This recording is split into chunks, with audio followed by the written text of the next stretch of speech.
Greetings everyone. Today we continue our reading of Prabhuji's book Bhakti Yoga, the Path of Love.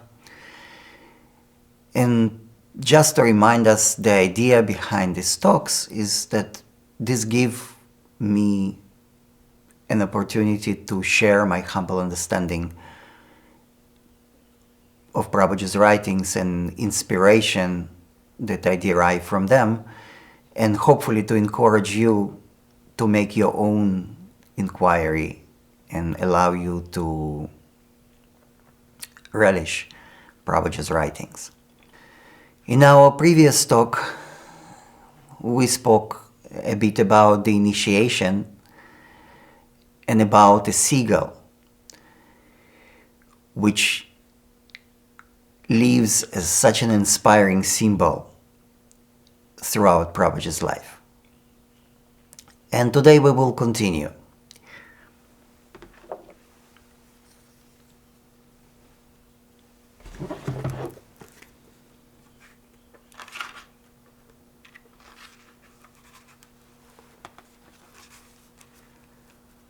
Prabhuji writes, "In love with the impossible, I cross the universe, obsessed with the star. I have walked infinite paths, following the footsteps of those who saw. Like the ocean that longs for water, I thought my home was in my own house." I will read it again. "In love with the impossible, I cross the universe, obsessed with the star. I have walked infinite paths, following the footsteps of those who saw. Like the ocean that longs for water, I thought my home was in my own house." I feel that all these three sentences are connected, and in a way, in the last one, when Prabhuji say, like the ocean that longs for water, I thought my home was in my own house. It's a bit, for me, it's explained the two previous sentences.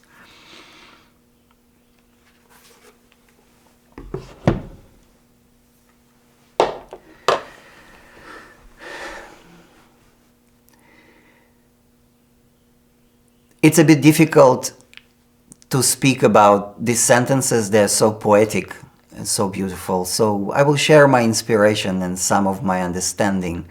And I feel there are a few very significant things that we can understand about Prabhuji's path and about Prabhuji's life and about a spiritual path in general. So Prabhuji begins by speaking about love with impossible. When we begin our spiritual life, we come with the idea that our current state is something that we would like to transcend, that's something that we would like to leave behind. And there is a other state that we seek, which promises us, as we discussed in the past, infinite bliss, ananda, freedom, moksha, no limitation, and so many different things. But for us, all those things are ideas. And those ideas appear to us as something that belongs to a completely different world, something impossible. Something that we aspire to achieve, but something that seems so far away from us. So Prabhuji speaks about the love with impossible. And then we can ask a question, so if we understand from the beginning that if we perceive this state as an impossible, why we would strive for it. Because usually in life, we try to achieve things that we know, things that more or less within our reach. And in general, our concept of achieving is something that we see in front of our eyes, or something that we have in front of us as an idea, something that we usually see that other people possess, and then we try to do many different efforts in order to acquire those things. But when you understand from the very beginning that these things is impossible, why would you strive for that? And I feel that in this context, the love is very significant. Because if you begin your journey trying to achieve the impossible in a similar way that we try to achieve things in life, we will be discouraged from the very beginning. But life, God, freedom, all those things, they put in front of us something not so tangible, but something that inspires us, something that we can fall in love with. And in my humble understanding, when Prabhuji speak about falling in love with impossible, he gave us a very priceless tip. This is the way to approach life. It's not to achieve, it's not to reach, but it's to fall in love. And in this falling in love is impossible, we'll transform our life, we'll fill it with inspiration, we'll fill it with meaning. And the beautiful thing is that even if we will never reach our objective,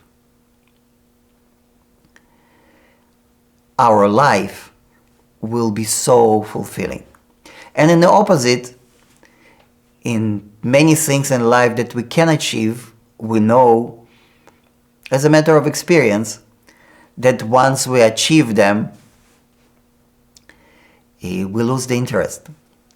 And something that often we can find ourselves quite frustrated because we spend years of our life and tremendous amount of efforts and put aside many very important things in order to achieve something, when at the end we realize that we have it in our hands and it doesn't look so appealing. And in a matter of fact, as in nature of the mind, after some time we just lose the interest. The thing become irrelevant for us. So Prabhuji speaks about falling in love. And in different occasions, Prabhuji brought this beautiful verse from Bhagavad Gita, where Lord Krishna said to Arjuna that only through love you can understand or know me as I am. So, in a way, as I understand, Prabhuji speaks about that only through love we can discover, we can reveal to ourselves this mystery of life. We can reveal the impossible. And Prabhuji speaks that in this search, in this love is impossible, he crossed the universe, obsessed with the star, and he followed infinite paths. And some of you who knows Prabhuji, who follows Prabhuji throughout the years, and also if you read Prabhuji's writings, you will see that throughout Prabhuji's life, and you can find it in his books, he studied in depth many different paths and many different religions. And he brings them in a very harmonious way.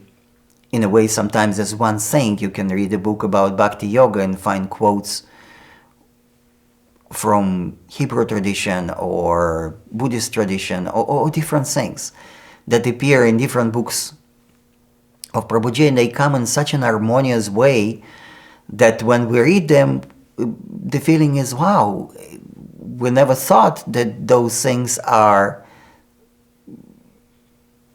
one. They are, it's make total sense. They are so related. It's not just a collection of facts or a show of erudition. It's an organic way to share this wisdom. And here Prabhuji speaks about infinite paths. In some way, our ashram library may be a good reflection for that, but it's still not infinite. It's present a collection of thousands and thousands and thousands of books that Prabhuji collected since he was 9 years old. And this include all different aspects of religion, all different religions, psychology, physiology, everything that related in some way or another to the spiritual search or to the search in life in general, philosophy, anything you can imagine that can be somehow connected to this search is there. And when Prabhuji speaks about infinite paths, for me it resonates with the fact that this search for the impossible, this journey toward revelation, it's not defined, as I understand it. It's something that we walk every single moment of our life, and it's something that demands from us to be present and attentive, and in some way I can understand why Prabhuji say infinite paths, following the footsteps of those who saw. And this reminds me something that Prabhuji shared, a quote from a great Vaishnava Acharya, Sri Sridhar Maharaj, that he mentioned something in one of his writings that the divine, in his view and experience, Lord Sri Krishna, works in a zigzag. It's not a straight line. It's not what to do and what not to do. It's every single moment. Life flow in its infinite ways every single moment.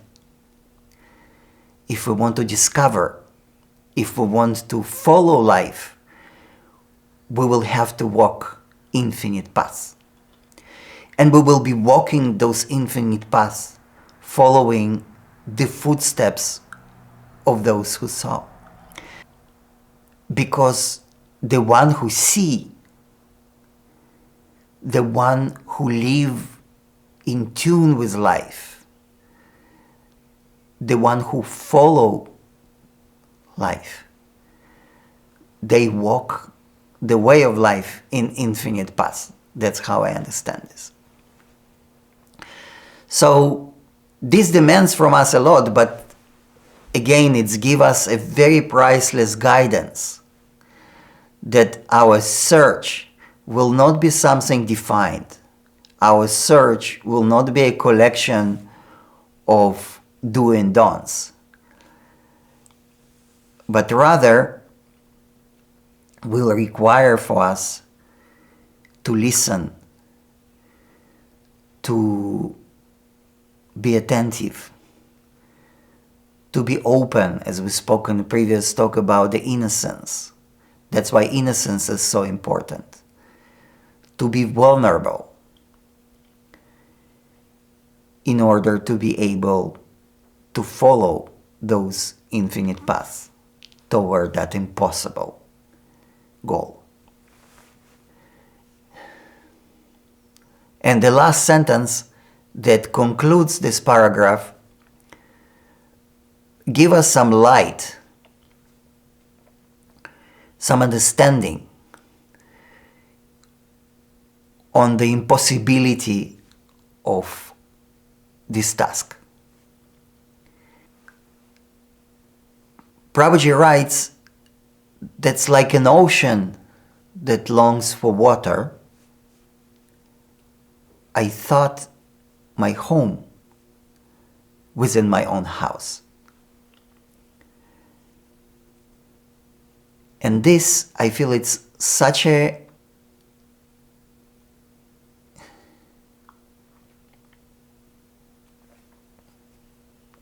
and I feel that this gives us such an incredible tip. Because what we're searching for, the impossibility of that sublime objective, is not because it's so far away, but exactly an opposite, because it's too close. Prabhuji say like an ocean, and he write it in such a vivid way. If we can imagine an ocean that longs for water, it's an absurd. The ocean is full of water. The ocean is nothing but water. And this is the beauty of this expression. And Prabhuji will write in the future that this is the impossible work of or labor of all the enlightened beings, that they try to point the obvious. They try to show us something that is in front of our eyes, but we're not able to see it in front of us, and we're not able to perceive it. And I feel that those examples are so priceless, because we can relate.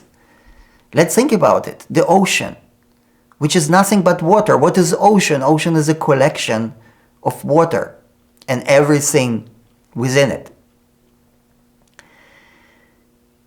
And Prabhuji speaks about like an ocean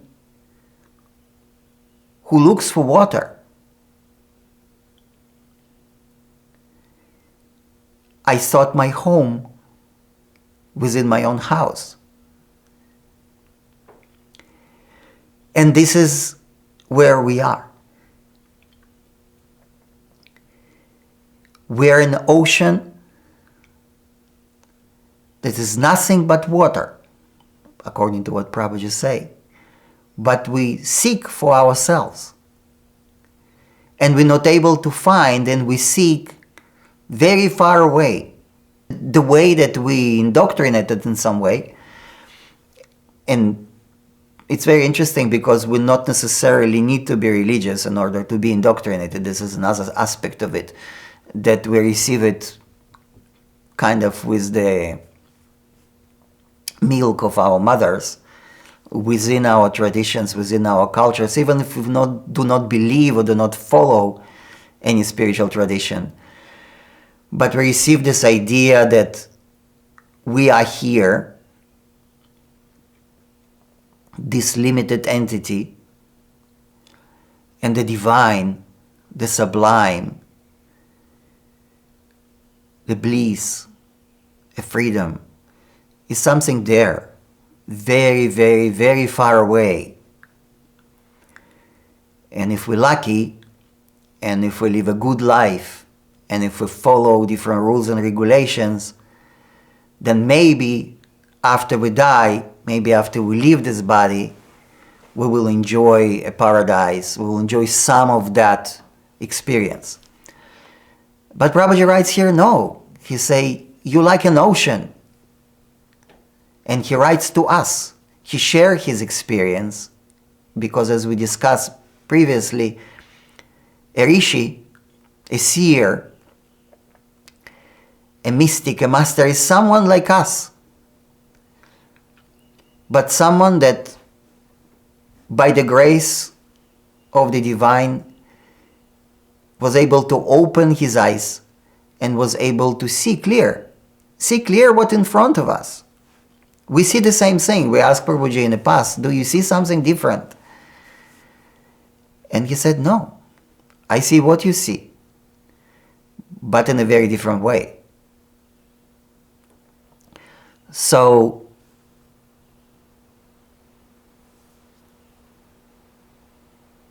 we are that ocean that seeks for water. That's what Prabhuji is saying. And we are seeking the shelter and seeking our home within our own house. So why it is so important? And we had this discussion with Prabhuji in different contexts recently. Why it is so crucial for us to, at least to accept this idea, to accept this direction, that we are searching for something which is closer to us than ourselves. It is important because then the direction of our effort will be very different. We do not need to do an effort, if we accept this idea, to achieve something far away from us. But rather, we need to try to pay attention, try to create silence in us, try to create more and more tranquility, and try to be more and more present in order to pay attention to what, as Prabhuji say, is always with us. Not only always with us, but in reality, and this is the impossible task, as I understand, definitely to achieve it through the mind, because it's not with us, but we are within it. It's not part of us. It's not a part that we can take apart and look at it. But we are immersed in it. In a similar way, in Prabhuji's metaphor, that the ocean is filled, is immersed in water. The ocean does not exist without water. The ocean is water. And in this way, Prabhuji guides us towards something that it's not even part of us, it's not close to us, but we are that reality. We do not have existence without it. We are a wave or a bubble within it. And this makes this effort so difficult. I hope this gave us some food for contemplation and will inspire us until the next time. Jai Prabhuji.